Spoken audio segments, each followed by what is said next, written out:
Hey everyone, I am Dr. Pawan Nagar from TCML and in this video मैं आपसे बात करूंगा antidote for anticoagulants के ऊपर। मतलब कि एंटीकोगुलेंट की कौन कौन सी एंटीडोट होती है। तो देखिए, this is the second video.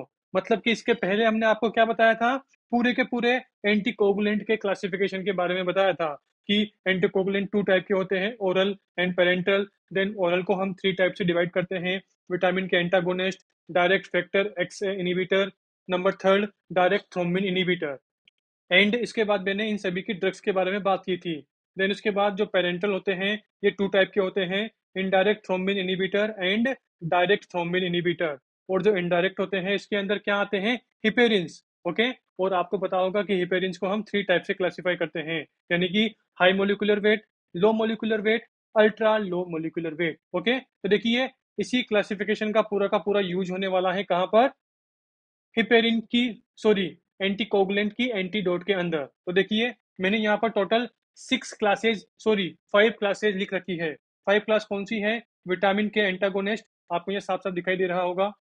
Number second क्या है, factor X inhibitor. Number third क्या है, डायरेक्ट थ्रोम्बिन इनहिबिटर। तो ओवरऑल ये तीनों के तीनों क्या है, all three are oral, oral anticoagulant. अरे भाई अभी 1 मिनट पहले बताया ना, ये देखिए ओरल में क्या है, विटामिन के antagonist, direct factor X inhibitor and direct thrombin inhibitor. तो इन्हीं को मैंने यहाँ लिख दिया, यहाँ पर ये देखिए। ओके, उसी के साथ देखिए नीचे की तरफ जो ये पांच हैं, one one two three four, sorry जो चार है, ये चारों के चारों क्या है, all four are parenteral, parenteral parenteral parenteral. Okay, तो देखिए नंबर वन कौन सा है, डायरेक्ट थ्रोम्बिन इनहिबिटर। और ये नीचे वाले क्या है, तीनों के तीनों, ये तीनों के तीनों हैं indirect indirect indirect thrombin inhibitor. तो ओवरऑल 5 क्लास हो गई ना। This is number 1 class, number 2 class, number 3 class, number 4 class, और ये तीनों की तीनों क्या है, इनडायरेक्ट थ्रोम्बिन इनहिबिटर, तो नंबर 5 क्लास। और इन्हीं की बात मैंने यहाँ पर की थी, मतलब कि इसके पहले वाली वीडियो में की थी। और मैंने बताया भी था कि पहले आप क्या पढ़ेंगे, एंटीकोगुलेंट का क्लासिफिकेशन पढ़ेंगे, ताकि आपके लिए एंटीकोगुलेंट की एंटीडोट बिल्कुल ईजी हो जाए। तो देखिए यहाँ पर भी 5 क्लास है, 1 2 3 4 5। और जो देखिए इनडायरेक्ट वाली है इसे हमने 3 में डिवाइड किया, high molecular weight, low molecular weight, ultra low molecular weight, खत्म। ओके, तो देखिए अब आते हैं एंटीडोट पर। तो देखिए विटामिन के एंटागोनिस्ट, इसके अंदर कौन कौन सी ड्रग्स आती है, या फिर बोल दीजिए कौन कौन से एंटीकोगुलेंट आते हैं।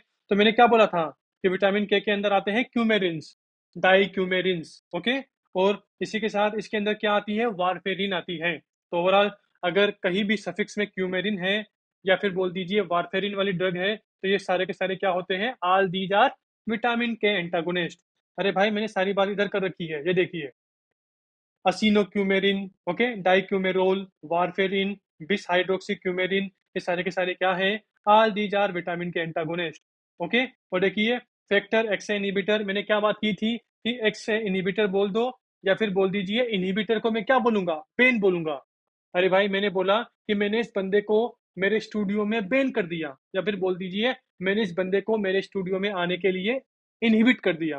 तो इनहिबिट बोल दो या बैन बोल दो, एक ही बात है। तो ओवरऑल हमने क्या किया, एक्स ए, एक्स ए को क्या कर दिया, बेन कर दिया, या बोल दीजिए इनहिबिट कर दिया। तो सफिक्स में क्या मिलेगा, कि हर ड्रग की सफिक्स में एक्स ए बेन मिलेगा। तो देखिए एपिक्साबेन, बिट्रिक्साबेन, इडोक्साबेन, ओके, रिवोराबेन। तो overall direct factor X inhibitor के सफिक्स में एक्स ए बेन आता है। और डायरेक्ट थ्रोम्बिन इनहिबिटर, इसके अंदर ओनली वन ड्रग होती है, नाम क्या है, डेबिगेट्रन। ओके, डेबिगेट्रोन।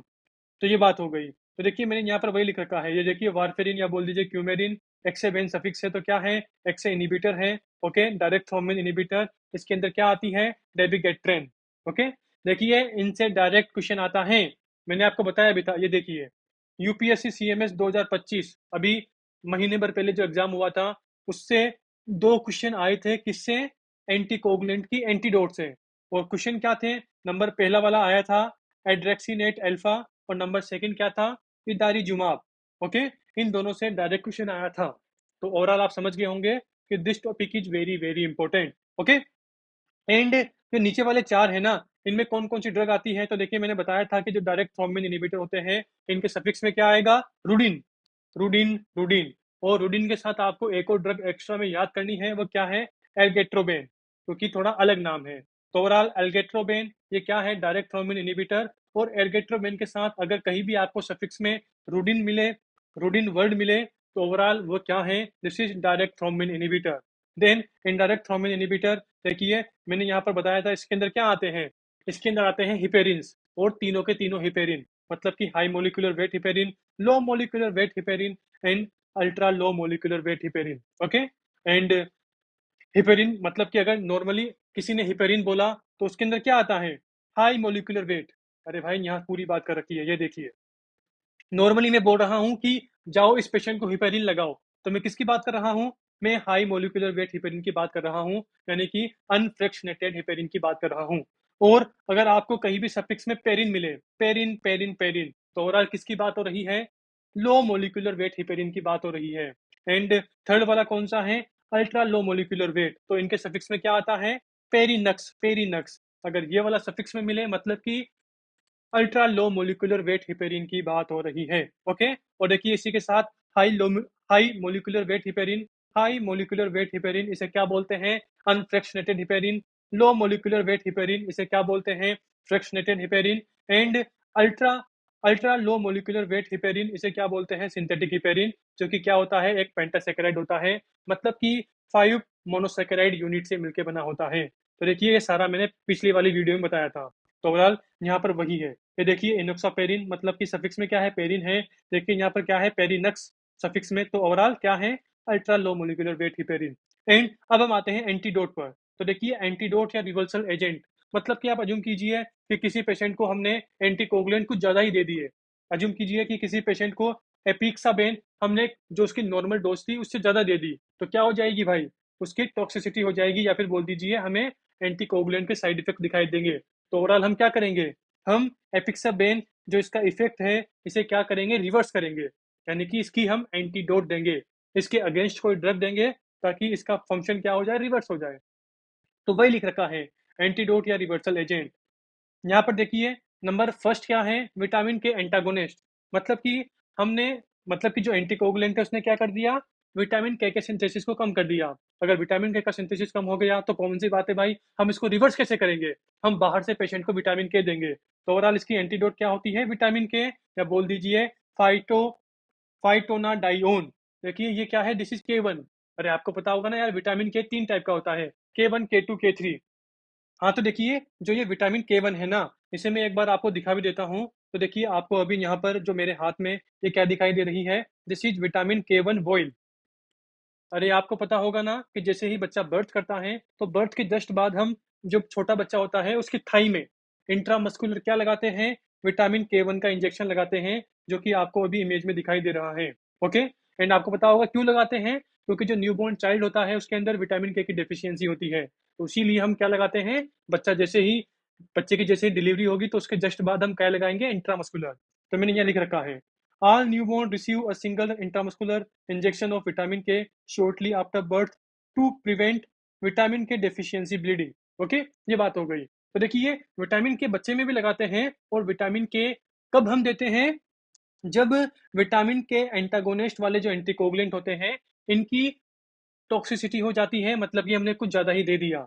ओवरऑल वारफेरिन की टॉक्सिसिटी में एंटीडोट क्या देंगे? विटामिन के देंगे। तो ओवरऑल आपने अभी यहाँ पर विटामिन के 2 यूज पढ़ लिए। सबसे पहला यूज क्या है? जैसे बच्चा बर्थ करेगा तो इंट्रामस्कुलर लगाएंगे थाई के अंदर। नंबर सेकंड क्या है? वारफेरिन की एंटीडोट क्या होती है? Vitamin K1। ओके, और देखिए यहाँ पर विटामिन K2 भी है, K3 भी है। आई होप आप मेरी बात समझ रहे होंगे। और देखिए आप यहाँ से डोज भी याद कर लो, जो हम बच्चों में लगाते हैं इंट्रामस्कुलर थाई के अंदर, कि अगर बच्चे का वेट 1000 ग्राम से कम है, यानी कि बच्चा अगर 1 किलो से कम वेट का है तो कितना लगाएंगे? 0.5 kg, सॉरी 0.5 मिलीग्राम। एंड अगर बच्चे का वेट 1 किलो से ज्यादा है तो उसकी थाई में कितना लगाएंगे? 1 मिलीग्राम। ओके, जब आपकी पीडिया में सॉरी जब आपकी पीडिया डिपार्टमेंट में पोस्टिंग लगेगी तो आप ये वाला काम बहुत सी बार करेंगे। ओके, ये बात हो गई। एंड अब हम आते हैं नंबर सेकंड वाले पर। तो देखिए जो फैक्टर एक्स इनहिबिटर है, यानी कि एपिक्साबेन है, इसकी एंटीडोट क्या होती है? तो आंसर है एंडिक्सानेट अल्फा, जो कि क्या होता है? रिकॉम्बिनेंट एक्स ए, यानी कि रिकॉम्बिनेंट फैक्टर 10 एक्टिवेटर। मतलब कि हमने क्या किया? एपिक्साबेन क्या करता है? एपिक्साबेन फैक्टर 10 ए को, मतलब कि जो फैक्टर एक्स है उसे एक्टिवेट होने से रोकता है। अगर फैक्टर 10A एक्टिवेट नहीं होगा तो कॉमन सी बात है भाई, जो फैक्टर 10A है, जो एक्टिवेटेड फैक्टर है, उसकी क्या हो जाएगी, डेफिशिएंसी हो जाएगी। तो हम बाहर से क्या देंगे, रिकॉम्बिनेंट फैक्टर XA देंगे। तो देखिए जो ये एनडीएक्सानेट अल्फा है, ये क्या है, रिकॉम्बिनेंट XA, मतलब कि हम पेशेंट को बाहर से फैक्टर एक्टिवेटेड फैक्टर 10 दे रहे हैं। ओके, तो ध्यान रखना। और देखिए इसी से अभी यूपीएससी सीएमएस 2025 के अंदर क्वेश्चन आया हुआ है। नंबर थर्ड क्या है, डायरेक्ट थ्रोम्बिन इनिबिटर, एंड इसके अंदर ओनली वन ड्रग आती है, उसका नाम क्या है, डेबिगेट्रल, डेबिगेट्रन। ओके, और इसकी एंटीडोट क्या होती है, इदारुजुमाब। देखिए इसका एक मोस्ट फेमस निमोनिक है और वह क्या है, दारू दबा के। देखिए ना, डेबी दबा के, डेबी को क्या बोल सकता हूं मैं, दबा के। और दारू मतलब देखिए ना, ई दारू सी जिमाब। देखिए यहाँ पर नाम क्या है, ई दारू सी जुमाब। ओके, तो इसके नाम में क्या आ रहा है, दारू आ रहा है, और यहाँ पे क्या आ रहा है, दबा के आ रहा है, मतलब कि दबा के दारू पीनी है।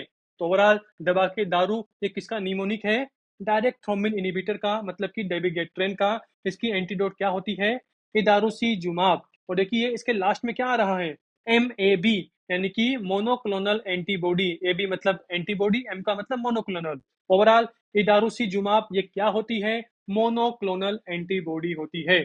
तो ओवरऑल इससे भी अभी रिसेंटली यूपीएससी सीएमएस 2025 के अंदर क्वेश्चन आया हुआ है। देखिए नीट पीजी के अंदर भी आए हुए हैं, आईएनएस सेट के अंदर भी आए हुए हैं। अभी मैंने यहाँ पर मेंशन नहीं कर रखे। ओके, इन फ्यूचर जब हम इस वाले फ्लक्स में अपडेट देंगे तो आपको वो भी मिल जाएंगे यहाँ पर कि कौन सा आया हुआ है। मतलब कि कंटेंट पूरा है, बस हमने यहाँ पर आईएनएस सेट का और नीट पीजी का ईयर मेंशन नहीं कर रखा। ओके, ये बात हो गई। अगले वाले पे आते हैं। तो देखिए पहले मैं सारा इरेज करता हूँ, मैंने काफी कुछ लिख दिया। एंड अब हम आते हैं नेक्स्ट वाले पर, यानी कि डायरेक्ट थ्रोम्बिन इनिबिटर पर। और ये क्या है, दिस इज पेरेंटल। देखिए डायरेक्ट थ्रोम्बिन यहाँ पर भी है, बट ये क्या है, दिस इज ओरल। ये क्या है, पेरेंटल। पेरेंटल में कौन सी ड्रग आती है, जिनके सफिक्स में रूडिन आता है, और इसी के साथ एक एक्स्ट्रा ड्रग का नाम याद करना है, और वह क्या है, एर्गेट्रोबेन। तो ओवरऑल ये सारी की सारी क्या है, पेरेंटल डायरेक्ट थ्रोम्बिन इनिबिटर, और इनकी कोई भी स्पेशल एंटीडोट नहीं होती। मतलब कि आपको यहाँ पर कुछ भी याद नहीं करना। उसी के साथ देखिए जो इनडायरेक्ट थ्रोम्बिन इनिबिटर है, इसके अंदर हम क्या पढ़ेंगे, हिपेरिन्स पढ़ेंगे। कौन कौन से, high molecular weight, low molecular weight, ultra low molecular weight. तो देखिए जो हाई मोलिकुलर वेट हिपेरिन है, इसकी एंटीडेट क्या होती है, प्रोटअमीन सल्फेट। देखिए आपको यहाँ पर दिखाई दे रहा होगा, ये रहा प्रोटअमीन सल्फेट। ओके, इसके इंजेक्शन आते हैं। एंड इसी के साथ देखिए मैंने पहले किसकी बात की थी, इदारुसीजुमाब, जो कि क्या है, मोनोक्लोनल एंटीबॉडी। तो देखिए आपको यहाँ पर दिखाई दे रहा होगा इदारुसीजुमाब। इसके लास्ट में क्या है, MAB मतलब मोनोक्लोनल, मोनोक्लोनल AB का मतलब एंटीबॉडी। ओके, तो आपको इमेज दिख रही होगी। तो अब हम आते हैं लो मोलिकुलर वेट हिपेरिन पर। तो देखिए इसकी एंटीडोट भी क्या होती है, प्रोटामिन सल्फेट। ओके, तो ओवरऑल दोनों की दोनों, मतलब कि हाई मोलिकुलर वेट हिपेरिन और लो मोलिकुलर वेट हिपेरिन, इन दोनों की एंटीडोट सेम होती है, protamine sulphate. And last and final ultra low molecular weight heparin, इसकी कोई भी एंटीडोट नहीं होती। ओके, तो ओवरऑल हमारी पूरी की पूरी एंटीकोगुलेंट की एंटीडोट वाला चैप्टर पूरा का पूरा फिनिश होता है। और देखिए जो टेबल मैं आपको इस वीडियो में दिखा रहा हूँ, इस टेबल को आपको कहीं नोट डाउन करने की जरूरत नहीं है, क्योंकि जो ये पूरी की पूरी टेबल है, ये कहाँ पर अवेलेबल है, TCML फ्लक्स पर। मैं आपको अभी ओपन करके दिखाता हूँ।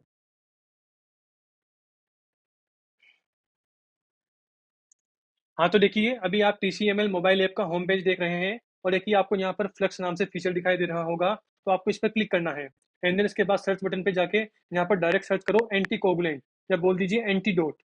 एंटीडोट सर्च करो आप यहाँ पर, तो देखिए आ गई यहाँ पर एंटीडोट फॉर एंटीकोगुलेंट। जब आप इस पर क्लिक करेंगे तो देखिए जो टेबल मैंने आपको वीडियो में दिखाई थी, एज इट इज वही टेबल यहाँ पर है पूरी की पूरी। ओके, ओवरऑल देखिए आजकल क्या है, थोड़ी एडवांस स्टडी का जमाना है। मतलब कि आप TCML फ्लक्स पे आइए और कहीं भी किसी भी टाइम पर पूरे के पूरे कंटेंट का एसेस कीजिए। मतलब कि आप अज्यूम कीजिए कि कहीं आप अपनी ओपीडी में बैठे हुए हैं, आपके पास फ्री टाइम है 5-10 मिनट का, तो ओवरऑल आप TCML मोबाइल ऐप के अंदर एंटीडोट खोलो। ओके, और ओवरऑल यहाँ से पूरा का पूरा रिवाइज कर लो, क्योंकि फार्माकोलॉजी है भाई, जितनी बार रिवाइज करोगे उतनी बार आपके माइंड में ये परमानेंट जाएगा। मतलब कि जितनी बार रिवाइज करोगे तभी आपके माइंड में ये परमानेंट सेट होगा। तो ओवरऑल पूरा का पूरा एंटीडोट का यहाँ पर है। इसी के साथ देखिए मैंने आपको जो ये वाला चार्ट बताया था कि what is the classification of anticoagulant, तो देखिए ये वाला चार्ट भी TCML फ्लक्स पर अवेलेबल है। ओके, तो देखिए TCML फ्लक्स पर हम क्या अपलोड करते हैं, TCML फ्लक्स, इसके अंदर हम क्या अपलोड करते हैं, तो देखिए आयनाइज सेट, एफएमजीई या बोल दीजिए नीट पीजी। तो ओवरऑल इन सभी एग्जाम्स के अंदर प्रीवियस 5 ईयर या बोल दीजिए प्रीवियस 10 ईयर के अंदर जिन भी टॉपिक्स से क्वेश्चन पिकअप हुए हैं ना, तो उन सभी टॉपिक्स का ब्रीफ एक्सप्लेनेशन आपको कहाँ मिलेगा? टीसीएमएल फ्लक्स के अंदर। मतलब कि पॉइंट टू पॉइंट एक्सप्लेनेशन मिलेगा कि इस वाले टॉपिक से कौन से पॉइंट से क्वेश्चन आया था और इन फ्यूचर क्या बनने के चांसेस है, मतलब कि कौन सा क्वेश्चन आने के चांसेस है। तो देखिए, अगर आपको एंटीकोगुलेंट का चार्ट देखना है तो यहाँ क्या सर्च करोगे? एंटीकोगुलेंट। ओके, तो देखिए आपके सामने यहाँ पर जब आप इसे थोड़ा स्वाइप अप करेंगे तो देखिए ये नीचे की तरफ पूरा का पूरा एंटीकोगुलेंट का चार्ट है। अभी ये अपडेटेड नहीं है, मैं इसे आज शाम तक अपडेट कर दूंगा, तो नो प्रॉब्लम, जब आप ओपन करेंगे तो आपको पूरा चार्ट अपडेट वाला मिलेगा। तो overall everything is available on TCML flux. आपको प्रीवियस ईयर टॉपिक पढ़ना है, टीसीएमएल फ्लक्स विजिट कीजिए। कौन कौन से टॉपिक से कहाँ कहाँ से क्वेश्चन पिकअप हुए हैं प्रीवियस 5 ईयर में, वो भी कहाँ मिलेंगे? टीसीएमएल फ्लक्स पर। अरे भाई मैंने बताया ना, यहाँ पर ये देखिए सब मेंशन कर रखा है कि इस टॉपिक में कहाँ से क्वेश्चन आया। तो देखिए यहाँ पर पीवाईक्यू लिखा हुआ है, तो आपके आपकी अटेंशन बढ़ेगी कि हाँ यार ये वाला पॉइंट पूछा हुआ है, तो मतलब यहाँ पर फोकस करना है। ओके, तो आज की हमारी वीडियो यहीं पर फिनिश होती है। बाय।